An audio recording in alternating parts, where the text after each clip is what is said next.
Woo. Yeah. Yay! Welcome to episode 9 of the Technically Wrong podcast on the wrong day and with all of us feeling awful. On that note, I think we should call this one technically delayed. I like it. Yeah, why not? Well, See, I'm a comedian. I'm awesome. Believe me, they'd know that if they saw you. anyway, so big things happened, such as my birthday on Friday. Woo. That was a Party. thing that Oh, really? happened. That was fun. You're still a young whippersnapper. It was fun until Grandad over here. the 2nd of July. I will kill you one of these days, Jamie. You wait for it. Where at You're about on my list. 2 o'clock in the morning, I had multiple nosebleeds, and now I feel like crap. But anyway, The internet doesn't need to know. no, but they do now. They don't need to know any of this stuff. Yeah, we just bestow it upon them.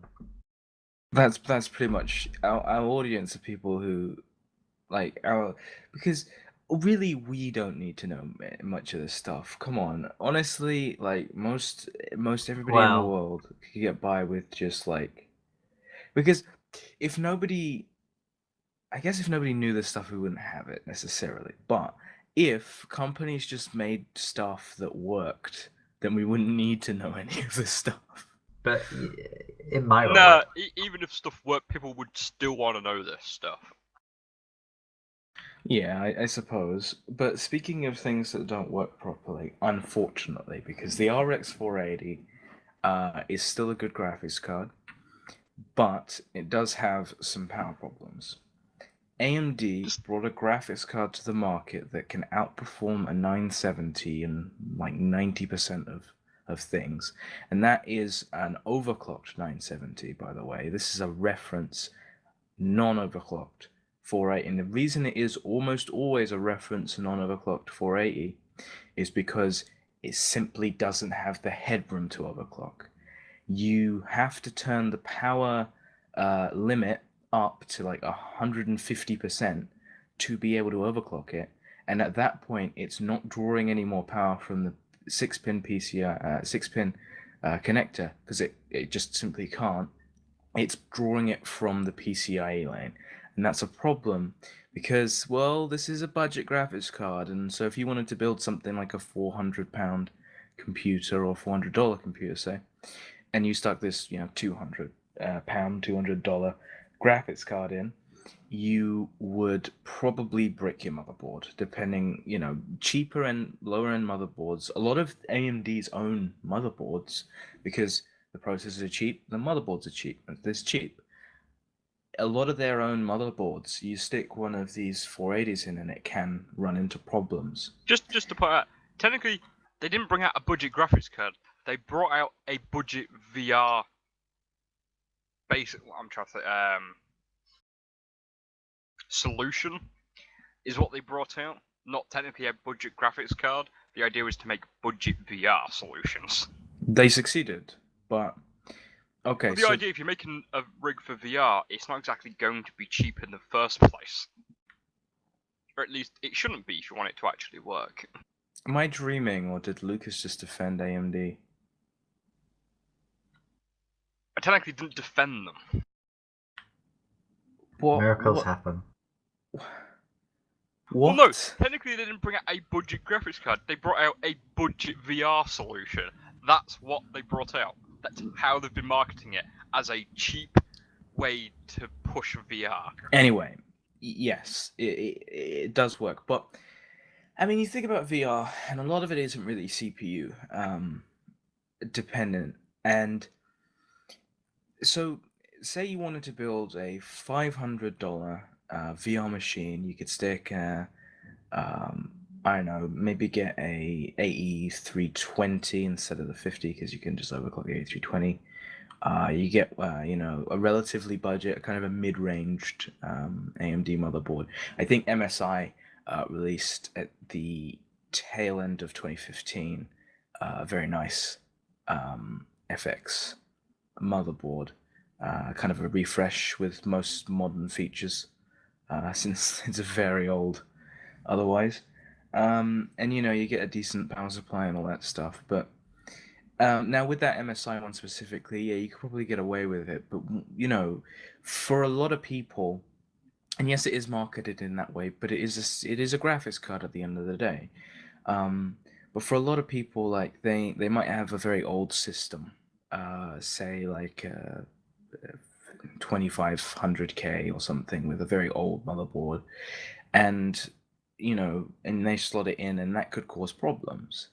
Um, and this is a serious problem, but it's negated by the fact that, well, the board partners are going to come out soon. They'll stick 8 pins on it, and the point is, with the reference RX 480, it's warm. It goes up to about 80 to 85 degrees uh, on average on load. Like a lot of the time, it's very warm, and that's simply because they brought it out at such a low price. The power phase delivery probably isn't the greatest, so the GPUs, kind of struggling in that respect anyway. It could be made a lot more efficient, and if they had done that, the price would be greater, but we wouldn't have this issue most likely. Um, and then they put a 6-pin power connector on because that's kind of a marketing thing. Fair enough. But they did release a product that if you don't screw with the power limits, if you get the stock card and you leave it as stock, they delivered what they promised. A graphics card that is ridiculously cheap and can play a decent VR experience. In a lot of the games, like the HTC Vive and the Oculus, run at about 90, and it can consistently pump out in VR games around 90, if not more. And it's even decent for some 1440p uh, gaming and stuff like that. But I still think. I still think it's always best just to wait and go for the custom board partners anyway, because they're usually not that much more expensive unless you're on the Nvidia side, except for that's kind of reversed now. It used to always be on Nvidia, the board partners were like £100 or so more because reasons. And now the reference is like around the same price as those, because reasons and marketing and kind of a little bit of deception there on Nvidia's part. But and on AMD, like you used to get board partner coolers that were like maybe £20 more, and stuff like that, and they were fantastic. Like when the 290 and 290X came out, and they ran at like 95 degrees, and you got a board partner, and you could get down to maybe 80, and it was only like 20, 25, 30 maybe pounds more, and that's ridiculous. But the board partners are pretty much confirmed, a lot of them. I believe MSI's one's coming out about $250. Sapphire's own, that one looks fantastic. That one's coming out at around 250. I think the Strix will be slightly more expensive since it's got RGB lighting and it's got 3 fans and it's huge and I And don't it's a really Strix understand. card. And it's the Strix card and it's Asus. They have a price premium. That will probably be about 275, if not 300. I mean, it's RGB, it's massive, and it's Asus, so ouch. Um, but they all have pretty much confirmed an 8-pin power connector because that's all you really need. And once you have an 8-pin power connector, you set the power limit up to 8-pin power connector kind of requirements, and then you can overclock the fucking shit out of this. But you simply can't. I remember, I think it was Tiny Tom Logan who was saying that once he lifted the power requirement, he didn't get any more megahertz out of it. He didn't get any more overclock out of it. The GPU simply ran better because when it was starved for power, it was throttling itself, not thermal throttling nor memory hertz throttling like Nvidia and GPU boost and all that stuff, but the actual GPU itself was running at a lower load. And that is, I think, how they got the kind of the graph that went around where they had two RX 480s running at a greater FPS than the 1080. I think what was happening there is that they just were, they were probably like power throttled themselves, and so the GPU usage overall was only around 50%. Although they probably skewed that in some way, shape, or form because marketing. But I think that's kind of how it works on the AMD side. Is instead of lowering the megahertz, instead of lowering all this stuff, the GPU itself will simply runs like slightly slower, like lighten the load on itself. So it will say I can max out at about 70% of my total power, and total power.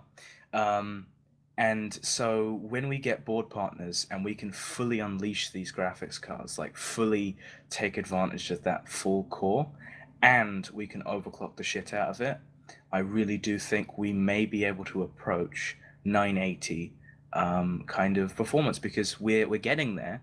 We're as fast as a 970 overclocked, and there's, within a margin of about 5 FPS of it, a 980. I mean, it's on the heels. Like, it's either a 1 or 2 FPS, or 1 or 2 FPS behind, in front or behind. It doesn't matter. It's pretty much a 970.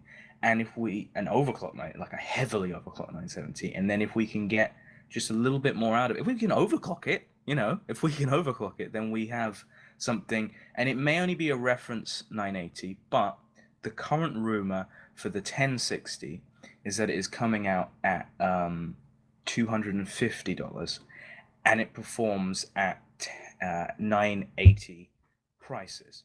So if we can get something to compete with that, if we can get a board partner 250 overclocked 8-pin, fantastic card, and the 960 reference is 250 and performs the same, more or less, then we finally have like some serious competition, like to the point where it used to be, really. And that's what we need. We need some serious competition. It's been a long time coming, but I think with the board partners, looking to come out with their cards pretty soon, I'm hopeful that we're going to be there. Time will obviously tell, but I'm hopeful that it'll put some competition back in the game. I mean, we've already seen like 970 prices, like half. Yeah, they are as expensive. They are, on most retailers, they are the same price, a 970 versus a 480. Yeah, and we knew Nvidia were going to drop the price of one of their cards. I think we discussed it maybe being the 1060, but 970 wasn't a bad call on their part. There's also a few little things going around saying there's two separate GPUs for the 1060. I believe one was a 3 and one was a 60 gigabyte, or maybe it was a 4 and a 60 gigabyte. But there are supposedly two separate GPUs for the 1060, and now I don't know, because there were a lot of rumors at the beginning that the 480 had two separate SKUs because the benchmarks that were coming out at the time were very different. And it turns out, like, it was 8 gigabyte and a 4 gigabyte. They perform almost identically. Like, I don't know how they got that. And of course, a lot of people are disappointed with the 480 because they expected it to go Fury Nano all over the place. And honestly, it may get to that point. If you get like it would be a lot more expensive. Let's put it that way. If you get like you were saying, Jamie, if we had EVGA make a classified Kingpin edition with like 6 8-pins for no reason, and like a water block included because of whatever, and then all that malarkey, and then you could overclock it to like 2 gigahertz, it probably would. But I think from what we're going to see, I think it will probably get up to 1.6, 1.7 on a good one with like proper power, maybe even an 8 and a 6-pin, because at that point, and also like a Strix cooler or something, because it might have to be triple slot. I don't know. That thing's going to run incredibly warm otherwise. But I think they did a good job with the cooler, especially on the RX 480, because it's a very bare bones unit, and it doesn't even have a vapor chamber. It's just a hunk of aluminium, I think. Yeah, and then copper, a base and stuff like that, and yeah, it does the trick really. and so I think that's a good thing. It also has some good bracing. So I think they made, a good a good a good cooler, even if it does go up to 80. But that's the thing; it gets up to 80, but they made it as cheaply as possible, basically, and then that's how they can get the price down. And I think that's a good thing. And for a lot of people, for a hell of a lot of people who don't want to overclock and all this stuff, the people that just want to stick a graphics card in as an upgrade and have the performance of, say, a 970 if they had something like, I don't know, a 680, say, or something. Because I still know, I know some people that are still running 670s. So, sticking an R929, an R9 480 into your machine is a hell of an upgrade. And if you just want to stick it in and it to work, it will do that. But it is definitely the reference is not an overclocking card, and I don't think it really should be, because it's that price, it's that sweet spot price.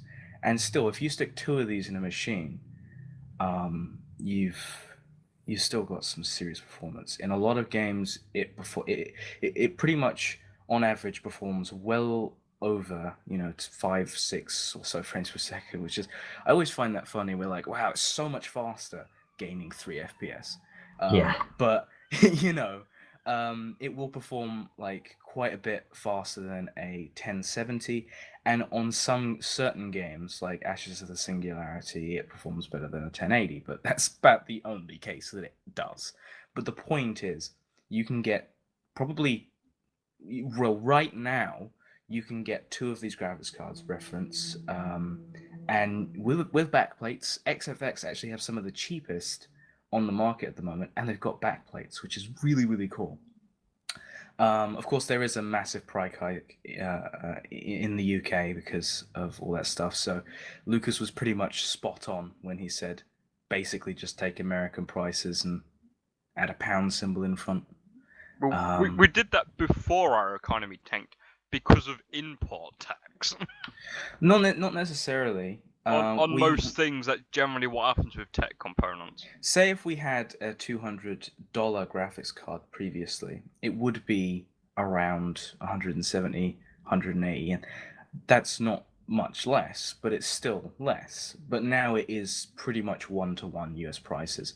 I think like the average is around 220. There are a few, if you're lucky, for 210, and a lot of them are for 230 of the 480X 8 GB version. So, it's just it's painful, but that does mean that we will hopefully get like, and I'm warming up to it, because really with GTX 1080 prices, they're ludicrous. 650, 700 pounds a lot of the time. Do you for the know decent that's ones. ludicrous? Just thought I'd have a quick look, and a reference RX 480 on Amazon is £273 for the 4 GB model. Well, that's not right.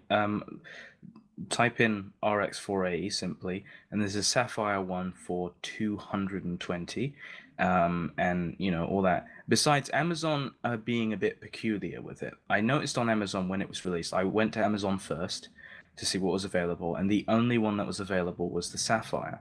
So I don't know if Amazon have an exclusive deal with Sapphire to sell only that. But with all of the other 480s on the website, it seems to be off of weird little sellers, like little shops and roundabouts, rather than the actual companies themselves. To be fair, most likely. I think that we're going to see more distribution once we get the board partner cards out. I think people aren't just willing to sell the reference cards, especially with the issues the reference card is having. I think board partners are just holding off selling them. Honestly, yeah, Sapphire makes sense because they are kind of the OEM. The OEM, yeah. So they make sense, but I mean, for most board partners, I'm guessing they're just not interested in selling cards until they've got their model out that they know is going to be, Well, I mean, it's been selling very, very well. It's one of the most successful launches in graphics card history. So, and that's just a reference so far. So that's fantastic. But then a lot of people are saying they're selling them because of the PCI issues, and they're waiting for the board partners. So it's like See, everybody bought one, everybody wants to sell it and then buy another one. that could be part. Okay, so there are two things to this. First thing, that could be great for AMD because loads of people have bought them, and then loads of people are going to sell them, but still want one, so they're going to buy a board partner one later. So that's good. And the alternative thing is, if you bought a crappy one now, keep hold of it, and then buy a board partner one later, and just run it in Crossfire. You know, Crossfire isn't the best thing in the world, but you know, yeah, you stick that as your second one. It won't be utilized as much. Exactly, you're And not then really seeing the performance there. there you Or go. alternatively, they'll probably be cheap on eBay when the board partner ones come out. And Absolutely. so, you know, Yeah. pick yourself up a second card for Crossfire. Yeah. I mean, just or like at that point when they go on like eBay, you can probably get a used one for like, I don't know, 50 quid off or something like that, and then buy something like, hopefully they'll come out with the well, no, because the PCI, damn it, I was gonna say you know, the little water clock water cooling blocks and stuff like that, because you could you know, with the Corsair ones of old, you could take the fan off of the original card, stick it in the Corsair bracket, and then again, I just realized that now they are partnered with MSI, and so they do it all custom in-house anyway. So yeah, those custom brackets for water cooling mounts kind of died off, didn't they? Oh well. Anyway, yeah, I mean, two of these things for, say, actually 200 quid a pop in a system will rival 1080. And also, AMD software that they launched and the revisions and the driver updates and everything that they launched with the RX series are fantastic. There's no complaints. There's nothing wrong with it anymore. Plays.tv is inferior to Shadowplay. That's about the only problem. Yeah, but Shadowplay has its own issues. Yes, yeah. I'm curious. So, I haven't looked into this, so I don't know if you guys will know either.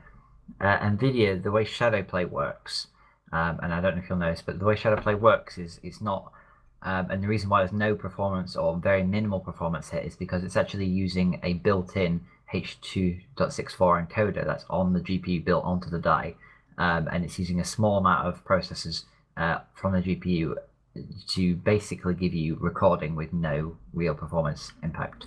Well, they have that as well for the shield usage, and that's how they stream their That's GPU true, performance. But my question is, has some AMD cards have had this in the past, but is this way AMD are doing it now? Because I know the software does support it. One or two of their cards have had it in the past, but they've been doing a lot of it, the encoding just on the GPU, which is the reason why their software just doesn't work as well, because it's just heavier. Because we talked about this the other day, and I forgot to look it up. But I have been using Plays.tv for some of my Overwatch stuff, although it seems to have stopped working specifically for Overwatch, which kind of sucks.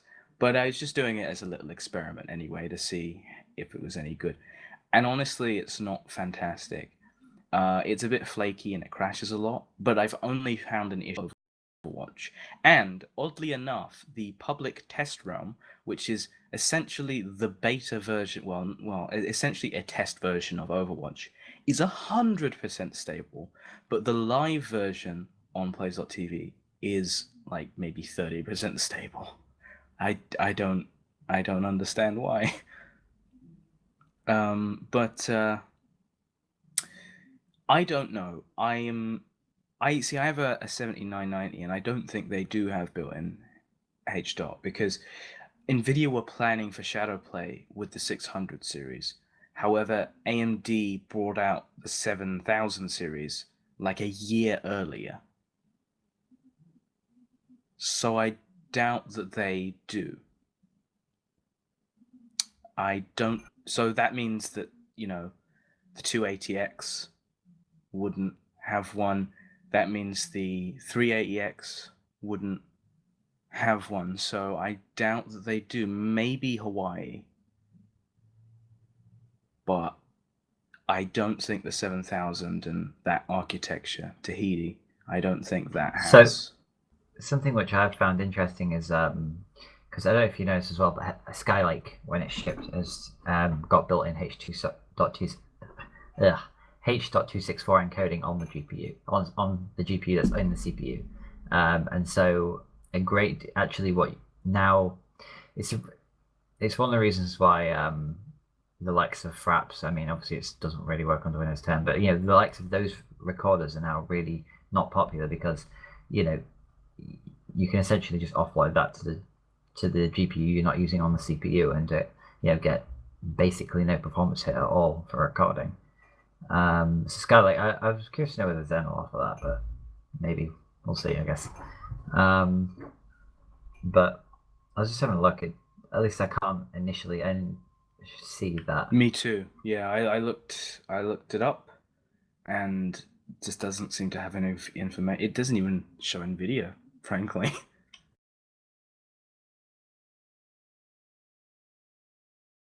Yeah, I'll have a quick scan through. Maybe I'll be able to find something on that bit. Initially, it doesn't. At least it's one of those And things. hardware acceleration on the 7970. There was a Catalyst driver update, and it says it has hardware acceleration for H.2. Yeah, but hardware acceleration is going to be driver increases for running it on the GPU. It would be. Oh. Yeah, that's what that'll be. And So so it is on the GPU. So it's not a. it's encoding it using stream processors as opposed to using Yes, a H.264 encoder. That's what I thought. So it doesn't have a specific one. And that is why you take. I mean, that's one of the advantages of AMD, I guess. It doesn't matter what card you plug in; they'll still work. You know, you're just going to take a bigger performance hit for it. Whereas Nvidia, you have to have specific cards that support it. I believe it's what architecture started it off.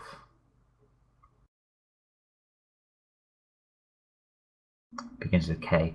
Somebody remind me? Kepler? Yeah, Kepler. Kepler was the GPU architecture. I think it started that with Shadowplay. 660 Ti first card. Yeah. Which has another story. I think I ran it. I think I ran it to you guys about it, but I fucking hate the 660 Ti and 670 because Nvidia did all this backwards bullshit where they released their graphics cards, but they didn't release their top of the range graphics cards, so they were stuck with kind of mid-range GPUs that were exactly the same. So they kind of rushed their release, so they came out with a 660 Ti and a 670, which were the exact same GPU, but one had like I think it was like a 25% increase in the memory bandwidth. It wasn't even doubled, I don't think. It was a 25 increase in the memory bandwidth. It proceeded to give about, if all was fair and the drivers were the same, that should have been an improvement of maybe 2 to 3 FPS at maximum. But it was like 10 FPS. They gimped the 660 Ti. They destroyed it. There was no driver support for it. And then they came out with what would have been their 680 if the 7970 was faster, with the Titan. And that is the start. Like, their highest end Kepler GPU was the Titan. And they could have released that as a 680, but instead they decided to be money-grabbing assholes. And that's why I don't like NVIDIA. Yeah, but they've proven themselves the better business. Yes, that is a... They make smart business decisions. It's probably a better business decision, but it's a scumbag business decision. And that's why we don't like Apple. That's why we don't like Samsung. And that's why I don't like NVIDIA. Hey, there is nothing wrong with Samsung. Do what? What did you just say to me? You heard me.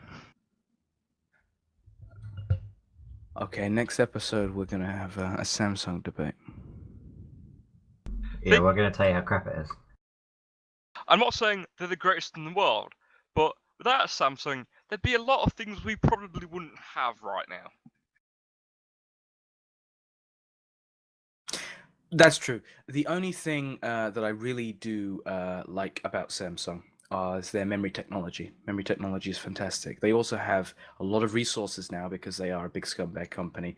So don't forget, screens. They make great screens. Think of No, all they your don't. iPhones, your flat panel No. TVs, and your monitors. No.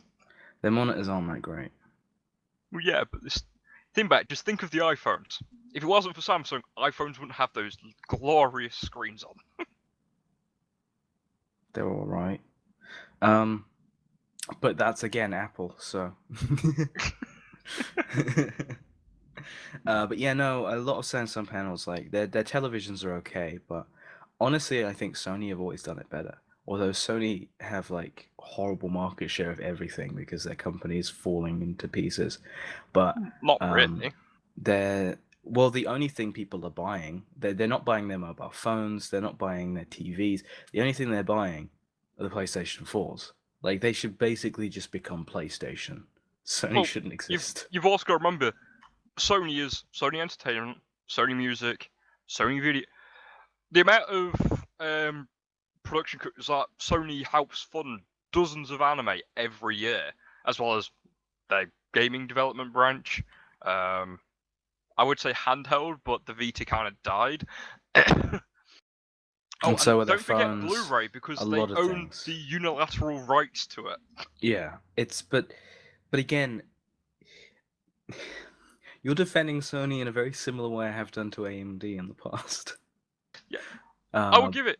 Sony can be dicks at time, but they make some pretty good shit.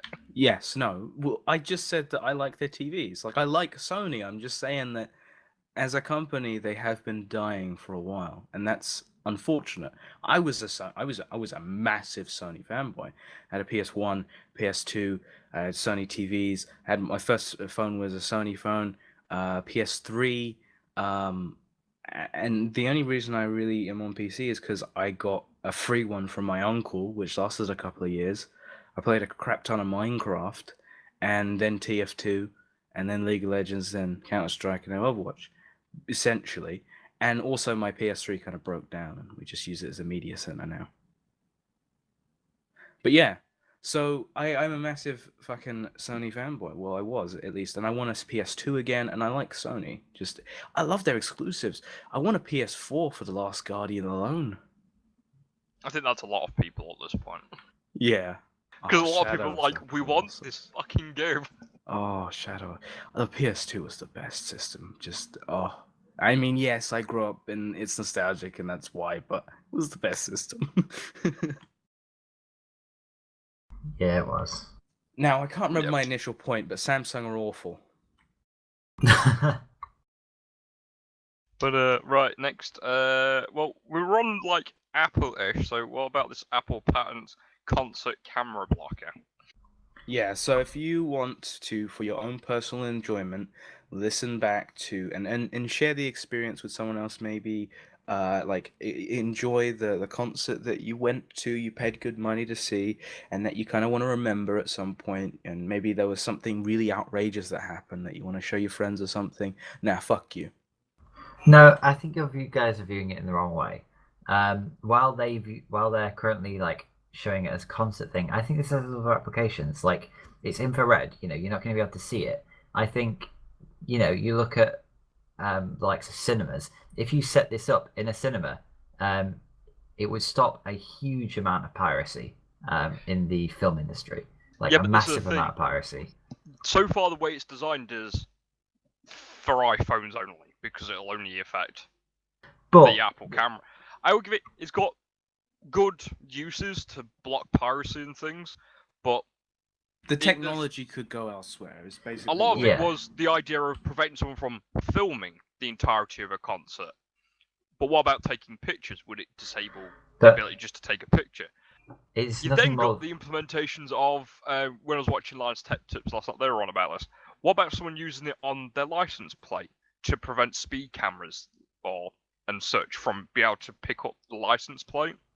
It won't affect that because what it's going to be is it's going to be a specific infrared signal, a specific one, and so or a specific type of frequency. And so what you're going to see is you're going to have you'll start to see cameras on iPhones first, and potentially other phones, and then it may become an adopted thing for all future camera technology. Well, if you start to look at digital cameras and stuff, and they'll start to have they'll start to have a feature that comes on them built into them that stops you videoing those sorts of things. And obviously that will never be built into speed cameras because the companies who make them won't want them. So that'll be not an you issue. Could make the infrareds in such a way that it could influence any form of camera technology, even without the pickups. Well, I think this could be implemented in a good way.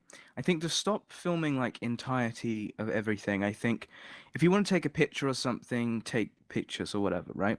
But if you take like 150 pictures, like that's not too bad. But if you were taking like a long ass video at a concert, then they could cut it off, I suppose, and then like give a warning for the people if they like try to take another video. It's just like, look, dude, you just shot 15 minutes. That's enough, mate.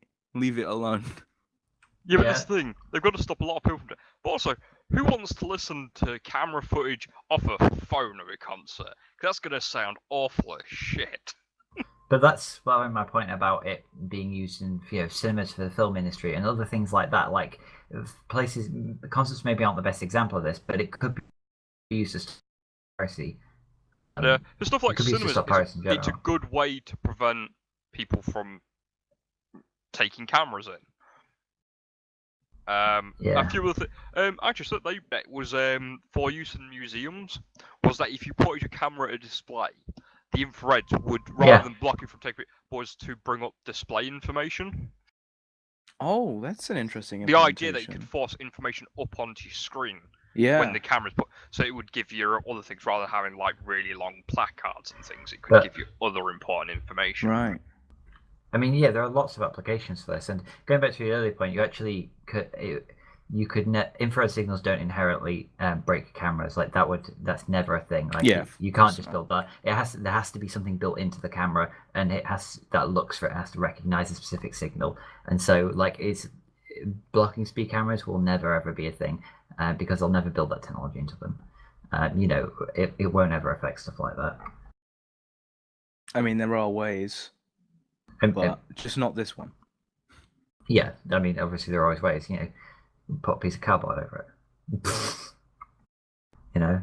But I'd love to see this in phones and consumer cameras, that kind of deal, and the sort of places. I think there are a lot of applications for this. I think it could go a long way, but Apple could just keep it to themselves and it could go nowhere. So, that's the thing. Because Apple. Cardinal. But yeah. So let's have a discussion about Zen, shall we? Because this is the technically AMD podcast at this point. No, I already said it. It's technically delayed. No, I just mean in general, like pretty much everything we've talked about, the amount of episodes that we've done has been. Now's our segment on how me and Jamie like AMD, and Lucas is unhappy. Well, yeah, because all I hear in my head is like, oh, yeah, one of the things that probably does help with the RX 48, I'm just going to put and say is, yes, they made a budget graphics card, but they almost did a Microsoft though if they decided to make it as cheap as possible by being cheap with it. Like, why not just put an 8-pin connector right? But also the other thing of, oh, we'll just take these chips and then ramp them to the max. And then when people do try and overclock them, they're just pushing them past what their max already is. Hence, melting. It's kind of to be expected at this point with AMD, and especially reference coolers. With AMD, historically, even before when there was decent competition, even like the 7970 really didn't overclock very well on stock kind of reference. So it's kind of to be expected that you're not supposed to overclock the reference AMD GPUs, and we should have remembered that because really, the rumors came out that it was an overclocking beast. They can do it with NVIDIA. And I think AMD should actually take some lessons from NVIDIA at this point and think maybe we shouldn't just crank everything to the max straight from the start and let people do it themselves, or actually spend a little more money on these graphics cards and make them more expensive, but actually compete properly without having computer melting components. Well, I think there are a few points there. It's not the new RX 480, to my knowledge, is not remotely computer melting in an AMD sense. Like Not even close. No, 80. Um, I mean, come on, 80 degrees instead of that's 95. That's where the reference 1080 is. yeah. I was going to say That's where like the reference Nvidia's 1070 there. is. 80 degrees on a So, GPU is not hot. and that's with an expensive cooler. Yeah. Anyway, 80 degrees on a GPU is not hot. But I don't know. I think the 6-pin. I think where they went with the reference was a good idea. They never intended it for it to be Really overclocked. expensive cooler. And I think the 6-pin. I think the 6-pin makes sense. Like for the marketing they did, I think that makes sense. They were. I'm gonna Yeah. guess that their intentions was always that the board partners would go for the overclocking. Like I never expected to be able to overclock the reference. I think when the board partners come out, we're going to see what the 480 can really do. Absolutely. And from a marketing standpoint, AMD finally coming out with something that even had the promise, really. I mean, at reference at stock, if you plug it in and you play games, it works and it delivers. And if you want to crank it up, which again is to be expected with AMD, it's not really going to overclock that much from the reference, then yeah, you're kind of screwed. But still, I mean, a single 6-pin, you can plug it into a lot of older systems with single 6 pins and stuff. A lot of smaller power supplies like ITX and the weird little form factors and stuff have just 6 pins and stuff like that. So that's that's the way. And You can do that with a 1080 because that's a single 6-pin connector. 1070. No, 1080 is a single 6-pin connector, if I remember. I think. Is it a single 6-pin or a single 8-pin? I think it's a single 8. I think the 1070 is single 6 and 80 is single 8. But don't get me wrong, I'm not inherently an AMD fanboy by any stretch of the imagination. But we need the competition. Like there isn't any doubt about that. If AMD stops trading, that's it. Like the Nvidia have the monopoly and like they control everything. Like competition provokes and controls the pricing in the market. Like look at the 970 right now. Like it is like half what it used to be, only because that card got released. Yeah, it's a single 8-pin connector for the 1080. Yeah. But yes, no, the prices of the 970, I mean, it's gone down like practically like half the price. Especially a lot of the overclocked ones and stuff like that. They'll be trying to shift all the cards they've got left to make room for the new ones they're bringing out. Yeah. But they're also doing it. It's a smart move. They've just brought out a new graphics card. Well, they've got a lot of these just sitting about them. Also sell them slightly cheaper. They're probably still making a profit on the bloody thing. It'd be really. Hopefully, nobody will buy the 970s, because if you're an Nvidia fanboy that much as to not buy an RX 480, then the 1060 is going to come out soon and be a hell of a lot faster and around the same price. Yeah. We should have told our friend Ben when he built his computer, bought himself a 970, and I told him he was a dumbass the moment he said it. Yeah. It's like, why? Why a 970? Like, anything else would have been better. More or less at this point. He just had to wait. Like a little bit longer.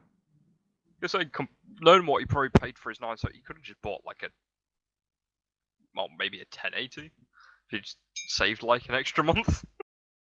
Yeah. Cursed. Would have been better off. Well, that's what happened when the people online were like, "I just bought 2 Titan X's. What has my life come to?" When the 1080 came out. Yep. I've made a horrible mistake.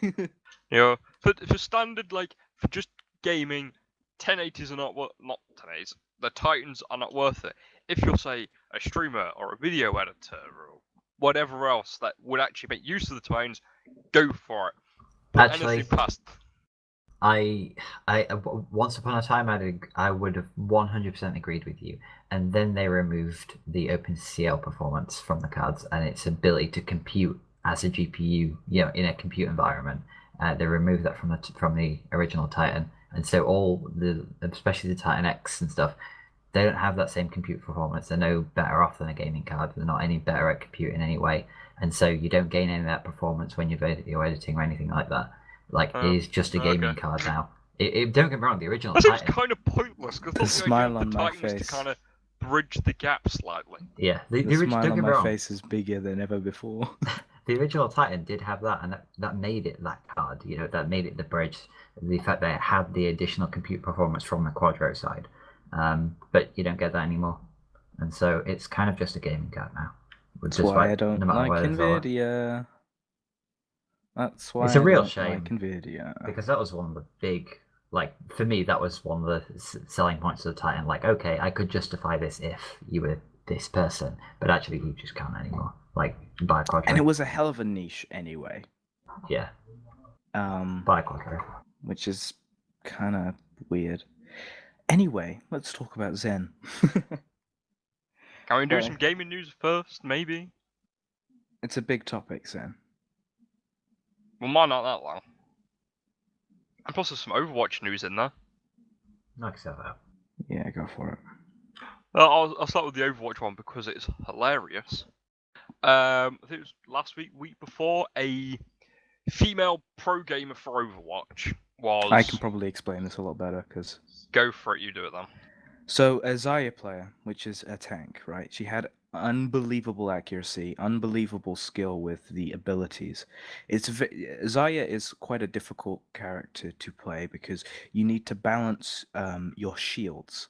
And so each time a shield is hit, you gain charge, and charge is essentially the damage. And the damage is, it's aim reliant. Her aim was incredible. Her charge rate was incredible. She saved so many teammates' lives, and her ultimates were incredible. And so, all of the pros basically said, she is cheating. We are 100% certain. We will quit if she is not cheating. So, she did a stream, and then she proved that she was not cheating, and they had to quit. They didn't have to quit, they were just holding up. People have pointed out that one of the guys should probably have a bit more than just being allowed to quit programming, knowing that he threatened her life with a knife. Yeah, it's just... So, he he should maybe, I don't know, be in jail. It was mainly because she was 17, nobody had ever heard of her before. She came along and she's the best Zarya player in the world. That's a bit peculiar. No one had heard of her, because she's on a pro team, which is quite popular from what I can tell, for Overwatch, and it's a new esports technically, and she's ranked 8 in the world. It's like, she's not exactly unknown. The main thing is everyone put out is they didn't like the fact that a girl was better at a video game. Sort of, but you got to remember that she just kind of, with a lot of pro teams, right, they recruit people that are massive in the community, and she may have been like number 8, but still, and then like you get like a 7... All pro teams will recruit from the top like 20 players. Yeah, if possible. But usually they have like a streaming presence, or they have a fan base of these people. Like, people know who they are. This girl kind of just appeared on the pro team, and then people said that she was cheating. Everyone who's currently an Overwatch pro player, a lot of them are like that because a lot of them aren't known. Yeah, well, if you consider it, Overwatch is a new esports. A lot of the upcoming pro players aren't well known. Yeah, valid argument. But yeah, I thoroughly enjoyed that because I quite like playing Zarya. I'm not very good, but and then I watched some of the game. It's phenomenal, and just that they kind of had to bite the bullet and say, yeah, we kind of have to quit now because... This thing, Blizzard came out in full support of the girl. The pure fact they pointed out was like stuff like the spectating has lag issues, so it won't fully show you how the person's seeing it, or recorded footage through shadow play and things like that. It will show stuttering and things that don't look right. But people have proven these things are completely humanly possible for a person who's very good at FPS as games. well as just the tick rate of the servers. Some stuff is a bit odd. There's a guy with a kind of grappling hook type deal, like if you've played League of Legends, kind of a blitzcrank hook. And occasionally you'll be standing behind a wall and a hook will just come through the wall and it will drag you through the wall and then he'll kill you. I fucking hate Roadhog. I play a lot of Roadhog, obviously, because he's great. But seriously, you're bouncing around as a Lucio, you're behind a wall, you're just jamming along to the fucking tunes, healing your team, and then random hook from behind the wall. Let's see what else. Steam sale. So hide your wallets if you want to have any money left after the summer, because Gabe is out for all your monies. He wants all the I monies. honestly haven't wanted to. I play Overwatch and I reinstalled Elite Dangerous, and I'm In preparation content. for that VR headset, you're not gonna have. In preparation for that VR headset, I'm not gonna have. Yeah. Yeah. Essentially. But yeah, so Steam summer sales, so they're taking all the money right now, and I mean lots of it. Which at the same point, Activision, I think the same day this sale started, issued a DMCA takedown to the craze of, is it Orion? It was some dinosaur survivalish type game, because one of the guns basically has almost ripped assets from one of the new Black Ops guns, I think. And it basically looks very similar. So like, yeah, you're stealing our work, and apparently the game's actually been stealing work from all over the place. So their game's now not on Steam. So they're losing a lot of money right now.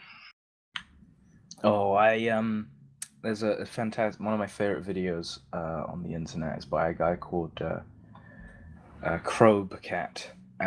He makes weird little things. He did VR's not quite ready yet. He did a supercut of a bunch of guys playing all the release games for the Vive, and then basically saying it's not great. The games, the actual VR, like the actual technology, fucking fantastic, but the games, just no, it's not worth it. But he did Battleborn to Blunderborn, which is a video, and it's beautiful because it's just, we have 25 playable characters, and then it's just a comparison in the middle of the video of like they're all unique and we put so much time into them, and then it's like the similarities to Overwatch. And of course Overwatch was released slightly before, and it had its beta slightly before, and all of this stuff, and they had their characters. They had a lot of assets from Titan that they worked on. These are original Blizzard characters. But you look at the comparison, and you're like, oh, that's why people were comparing it. And then, of course, the people defending the games because they're different types of games. But a lot of the characters, like there's a penguin in a mech suit. There's a girl in a mech suit in Overwatch. There's a turret that does all these things. There's a turret in Overwatch, essentially. There's a guy with a bunch of orbs that he throws. There's Zenyatta, and then you got like the Tracer type character and all that stuff. It's great. And then at the end of the video, it's basically showing just it's been out. Funny. They should compare both of those games' characters to the ones currently in League, because the like reversing time thing that Tracer has, there's a character that does that in League. Yeah, Echo and of course the Blitzcrank hook, more or less. Yeah. Yep. You've got Nunu. You've got a thing. Yeah, but then you compare all of the stuff from League of Legends to Dota. Yeah, but Dota has the issue that most of its characters are ripped from World of Warcraft. Yeah, and then you compare World of Warcraft. So, but League of Legends actually has some like different things. Dota, yeah, there are similarities between it and League, but Dota's basically all ripped from Warcraft because they had an issue of they had to change a bunch of them, as well as they had to remove all of the names, so they couldn't use any of them anymore.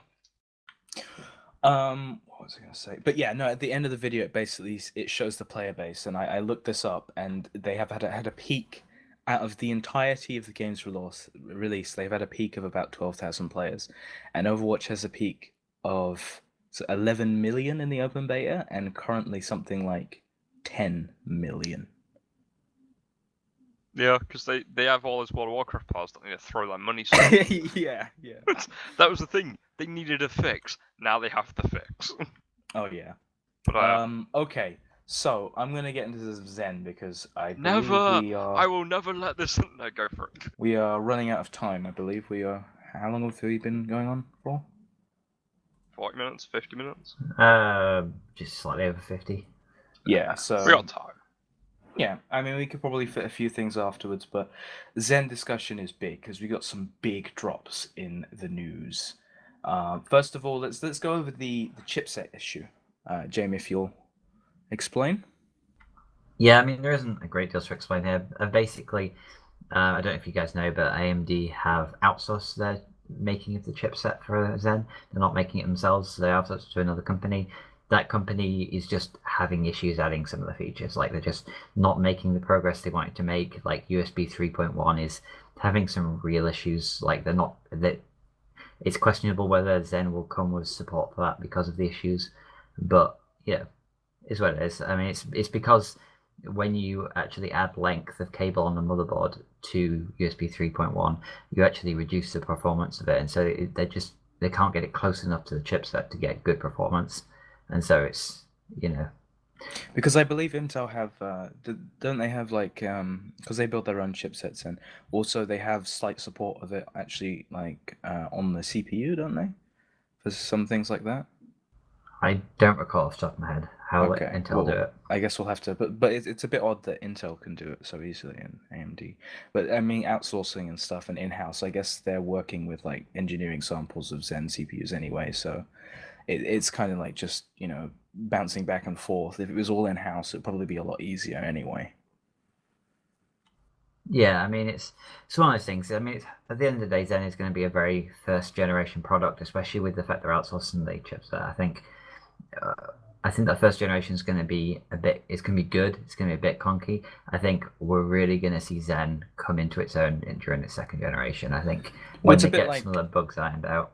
I was talking about the X79 and X99. You get the first generation of these new platforms, and X79 for Sandy Bridge had a bunch of weird little connectors and odd things that didn't go anywhere, and it was a little flaky.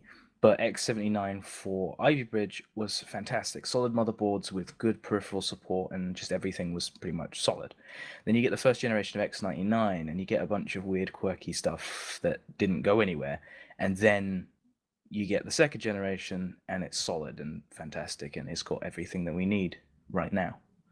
So with motherboards and releases and stuff, there's usually like a motherboard refresh halfway through a generation, and that sorts out the problems from before and makes a more solid, more reasonable go at things. And so I think that's going to be very similar with Zen.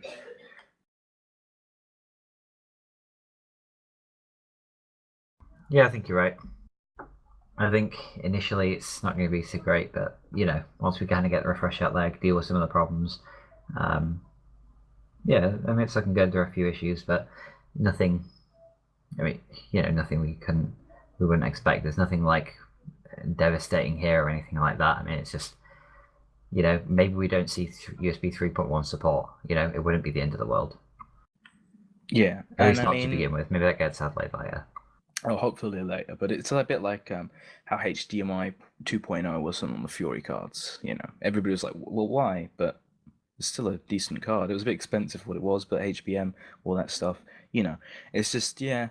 AMD have been historically a little bit behind times when releasing new products with marginally outdated um, connectors and support, which is unfortunate.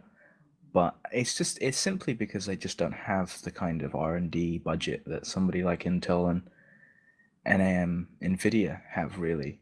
They probably get their products to market a little bit later than the big boys, I suppose. Well, the main thing is with that, AMD's got to split their resources between their processor and their graphics divisions. Intel only processors, Nvidia only graphics cards. So, Well, in a to a sense, degree, Nvidia sort of have processing, and to a degree, Intel. I mean, I don't yeah, know but if you they can don't really call have to integrated put that much graphics. money into it. Where Yes, yeah. they focus on their main thing. AMD has to split their budget down the middle for both things. Yes, that's a very good point. In other Zen news, so far the processor lineup seems to be a 2, a 4, a 6, and an 8 core on the consumer, and for the Opteron, for the for the server grade components, it could go all the way up to 32 core processors. But what's very interesting is that they may be doing an MCM, which is a multi-chip something or other. And so we may be able to just slot more processors in. So instead of having multiple sockets, at least the way I understand it is, instead of having multiple actual sockets on a motherboard, you have essentially one main socket, and then you can kind of slot chips into that, and they all play with each other in a kind of ecosystem that way, rather than having multiple sockets on the motherboard, which a lot of companies have done in the past. It's not been the best thing in the world, but AMD seem to have made strides in that research, in that way of doing things. And it's it would be very thoroughly interesting to see what actually comes out of this, if it works even. But that's basically what they've said, is in the enterprise they will have an MCM for server grades stuff. Yeah, I'm kind of curious to see how that works. I mean, there are lots of people who have tried it and done it different ways. So, but clearly, if they're bringing it to market, they've got a solution that works. You'd have hoped they've done testing in the enterprise already. So, they'll probably have companies backing them on this. So, yeah, I'm curious to see how it works. Reserve judgment. Yeah, so we will see possible delays to 2017, but so far it seems like the actual consumer grade Zen chips will be coming out around the same time as what Vega 10 is rumored to come out. So I think Vega 10 and Zen will drop at the same time. And that would make sense, the highest end GPUs and the highest end CPUs, and then having an AMD ecosystem come out at the same time. Whereas the Opteron stuff seems to be early to mid 2017. So yeah. Yeah, I think that early 2017. I think we're probably going to see the first Zen chips at the end of this year. There has been rumors of them potentially looking towards the holidays, right at the end of this year before Christmas. And honestly, I think if they're going to release that, either a really high-end chip just to kind of show what it can do, or maybe start dropping the consumer ones just before Christmas. I think that's a good idea, because I think if people are going to look to buy new PCs, they're going to look at new equipment, they're going to get that out there. Even if it's not something they can afford or they can buy, it's going to start, while there are more people looking at those components, it'll start to get a little bit more hype. And I think the rest of the processors in 2017 will be better received if they do that. Absolutely. So also on the note of AMD, there was a weird thing on one website where it's just like somebody possibly accidentally listed a 490. It may have been just a typo. They may have just been going like 460, 470, 480, 490. Oops. But that's the only place that's listed it, and it seemed to be on Polaris 10 as well, which was a bit odd. I still think that the Vega 10 is going to be the 490. I think the Fury was a first generation HBM show-off product, and that AMD would like HBM to be mainstream rather than enthusiast. And yes, the highest end graphics cards will be probably most likely bought by the enthusiast, simply because, the performance and the price and stuff like that. And I think the 480 will be the everyman card, a bit like, the 1060 probably will be for NVIDIA. And a few people may get 1070s, but hell, we may get a 490 and a 490X, so depending on that. And I don't know. I still think if they were to bring out a 490 with kind of performance in the ballpark of, say, somewhere in between a 1070 and a 1080, and they put it at a price of, say, a 1070, that AMD have just an incredibly strong lineup, because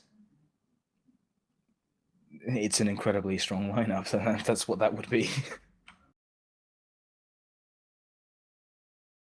And I think a lot of people from NVIDIA from the NVIDIA side would probably have to start considering AMD, because there are less and less reasons every day to hate on AMD for no reason, because they're, at this point, the only real reason to hate on AMD currently is that the reference 480 kind of draws a bit too much power from the PCI if you overclock it, which you're really not supposed to at this point. And when the board partners come out, then there's going to be not really. And it is unfortunate, but that is kind of just the way AMD have gone. Their reference coolers have been terrible, just throughout. The 295X2 had pump noise, and the fan was loud. The Fury X had, I think, pump whine as well, and they almost got sued. So that's fun. And the 290X, that was on fire. So their reference coolers haven't been historically good, but they have come in at cheaper prices. Considering you had a fully water-cooled card with new technology in it that took them millions to develop, I think the Fury X was a decent price. Besides, the performance in a lot of games was rivaling that of 980 Ti's, and they were priced at around the same price, but it's a fully water-cooled card with custom everything, completely new technology. And it's unfortunate that it just didn't quite outperform the 980 Ti, but it was still a fantastic graphics card.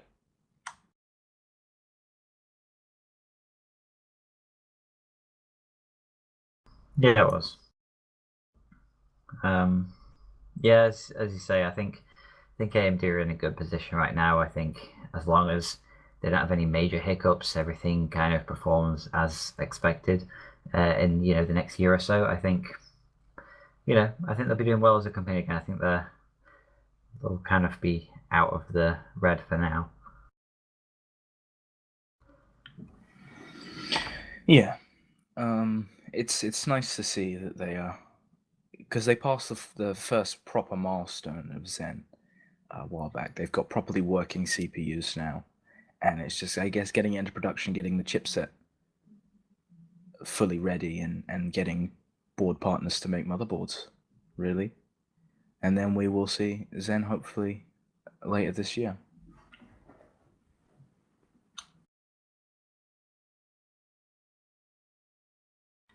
But it is, because oh yeah, I forgot to mention the 1060 is rumored to come out on June the 7th, so in 4 days' time of current shooting of this video.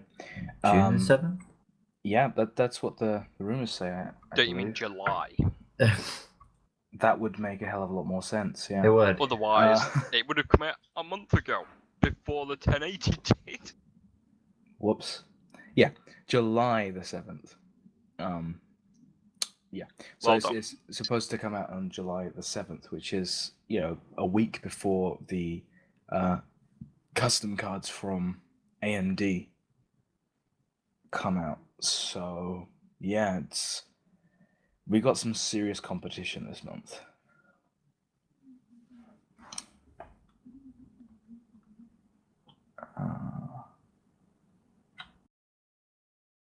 So yeah, next week will be technically 1060.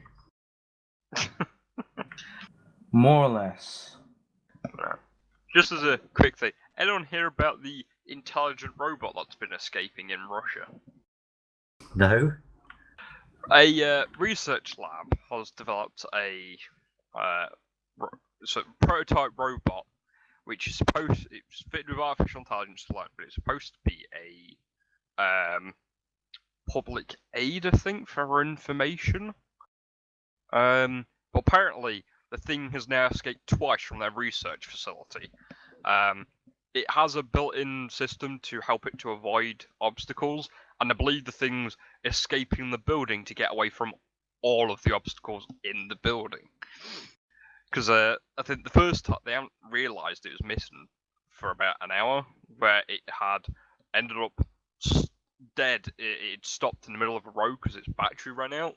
So the police there was like having to watch this road, but apparently, even though they've flashed the memory of the thing twice, doing everything they could to prevent it from doing it again, and the thing still did the same thing and escaped.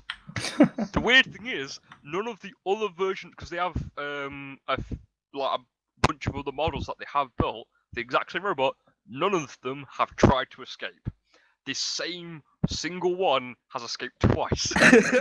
And they believe the thing's, they don't know why it's happening to this single one, it's exactly the same as the others, but this one just wants to escape the building. They accidentally created the first AI.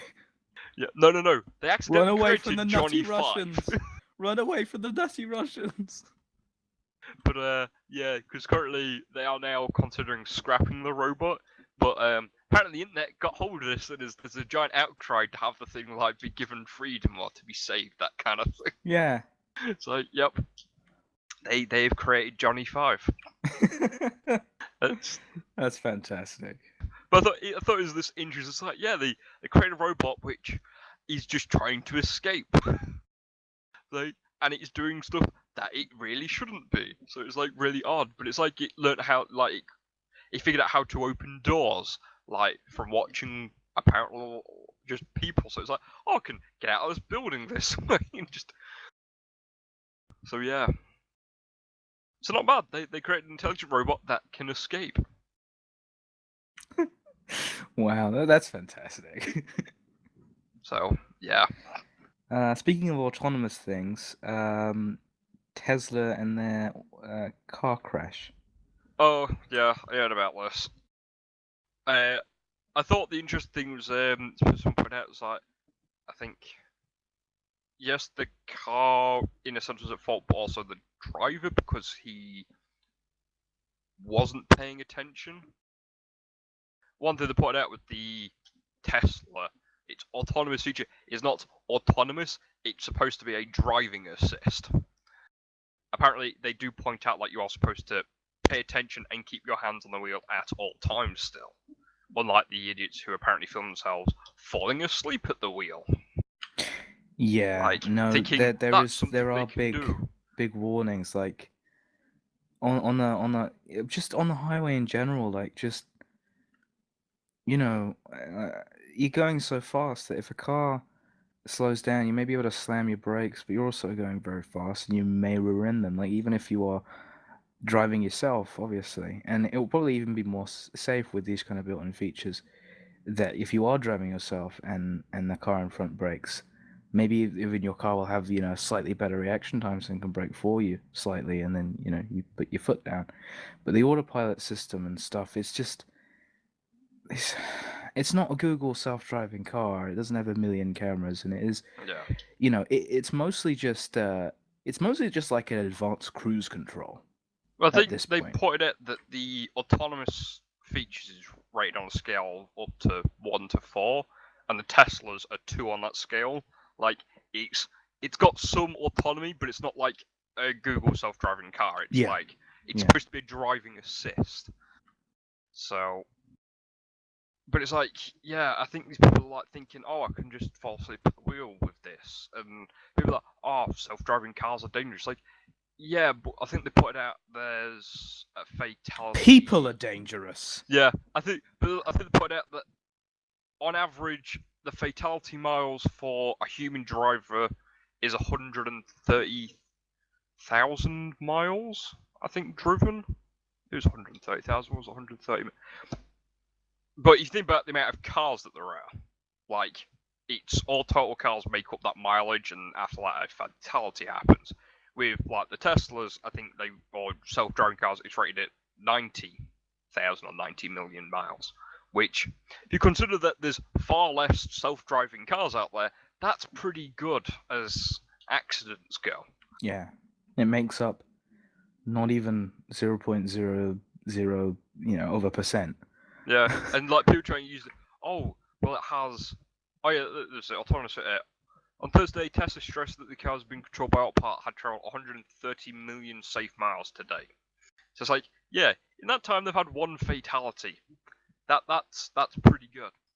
And I haven't heard of a crash other than this. And yes, it was fatal, but that's the first crash I've heard. No, this was the first fatality. They have had crashes, and most of them they've proven the Tesla or the self-driving car was not at fault. Like, it was somebody else that hit the car. Like, they have found that the Teslas and the Google self-driving, they actually have avoided any accidents. It's generally them being hit by something else which has caused it. But, yeah.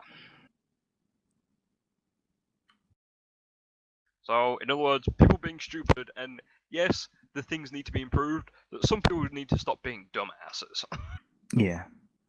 Also, I think we'll probably wrap it up soon, but I wanted to mention. Oh yeah, on gaming news, I thought this was fun. That Doom brings back the centered gun camera, which is pretty cool. Yeah. You know, like old-fashioned Wolfenstein and all that stuff, and of course Doom. Well, Doom, Quake, and yeah, Wolfenstein, all the rest. Yeah, so that's really nice. It just because you run so fast and it's nice. I like that. I'm probably gonna. I kind of want to pick up Doom on the Steam sale, but I have just about enough for a custom 480. So sorry, Steam sale. But on the final bit of gaming news they have is Bethesda has a couple of things. First, they've clarified that the Elder Scrolls 6 is in no form being developed. So, and I think they pointed out it could be maybe even a decade before we see the next Elder Scrolls game. So that's fun for that bit. So modding is all we've got for Skyrim for now. Which console mods could be in some trouble, mainly for the PS4, because they're having trouble with the limitations imposed on the mods for Fallout 4. Yeah, Sony are pretty tight on their stuff with the PS4. Well, it's not Sony that's mainly causing it, it's the console itself. One, the proprietary audio format used for the PS4, or the PlayStation in general, which means you can't upload things like sound files, so stuff like additional voice acting, alterations to gun sounds, that kind of thing, without a specialized codec processor to convert the files. The other one is then the size of download for mods, which is 900 megabytes, which screws out an awful lot of mods. Yeah. Even the texture mods would. Well, I guess that probably wouldn't get running very well anyway. But you know, that's a lot of stuff. But I mean, there are some mods that optimize the game, so I'm pretty sure you'll probably get one of those on PS4 anyway. Well, some of the optimization mods were some of the first ones to come out. A lot of them were texture optimizations, which smaller the files down because they were large for no reason, as well as their performance. At least it's not Titanfall and it's 70 gigabytes of uncompressed WAV files. Yeah, which I don't think anyone can understand why it had 70 gigabytes of uncompressed WAV files. Like, did they just like store all the textures in sound files? Like, oh, we don't need to store the textures normally. We'll put them into sound files and use some weird way to have sound create the textures. Hey, it's not impossible. Some guy did get Quake to work on an oscilloscope. I'm not joking. Fantastic. He literally he could play Doom on an oscilloscope. Oh, I gotta look that up. I gotta see that. I gotta read Basically, that. That's fantastic. All of the texture of the walls and things were converted to sound waves, which were picked up by the oscilloscope. It's basically playing the game. Very hard to see where you're going though. It doesn't give you like straight block like walls. Oh well, that's fantastic. So you kind of have to like make sure you remember what you're doing. But, yeah. Wow, that is really, really cool looking. So, and I think there's still a lot of trouble with modders making sure they get credit for their mods as well, due to console plebs being assholes. So, yep, all the fun, and hopefully things will resolve themselves. Otherwise, no more mods.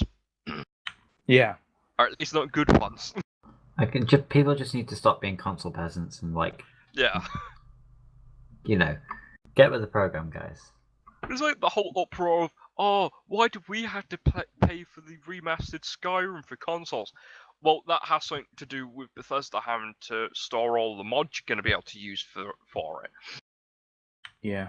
It's like they have to do all the hosting for servers, which are going to store all those mods. And the rest of it's like... It's probably easier on Xbox One because it is basically just Windows, essentially.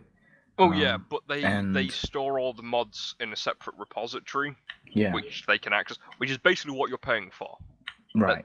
Because PC players are getting, if you already own I think, Skyrim Legendary Edition, or have it and all of the also, you get a free copy of the Skyrim Remastered. Okay. So, Well, in other words, speaking buy of a Windows PC. 10. Sorry, carry on. No, I'm done. Okay. Just Well, buy a PC. Yeah, but speaking of Windows 10, and if you do buy a PC, if you still want to use it for free, you better update pretty quickly. I'm probably going to have to, because it's not going to be free very soon. That's about it, really. Yeah. Well, I might upgrade, give it a test out, and if it's shit, I'm just going to go straight back to Windows 7 and go. Okay. I don't. So, because really, because the fact is, if it bricks my computer, I'll be really pissed because I have my computer all set up nicely. Yeah, but I think it'll be nice, especially when I get in a 480, to use DirectX 12, because that seems to be where it is the best. But and if you want to get free money, if you run your own business from home on your computer, upgrade Windows 10, hope it bricks it, and you can sue Microsoft. Yeah, pretty much. Because there's already been one successful lawsuit from a businesswoman in America who sued Microsoft for $10,000 in lost revenue. So there's a precedent set, so you can sue Microsoft.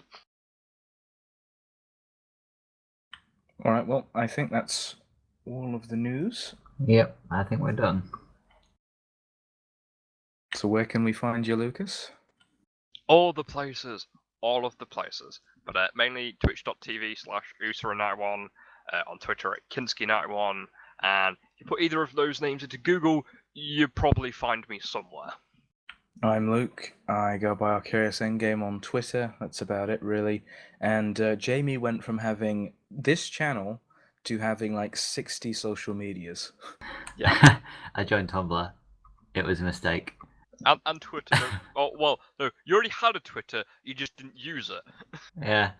So it's By the like- way, links to all of this stuff's in the description now. So, yay. Don't forget the penguin enclosure. They need to make sure they can find Luke.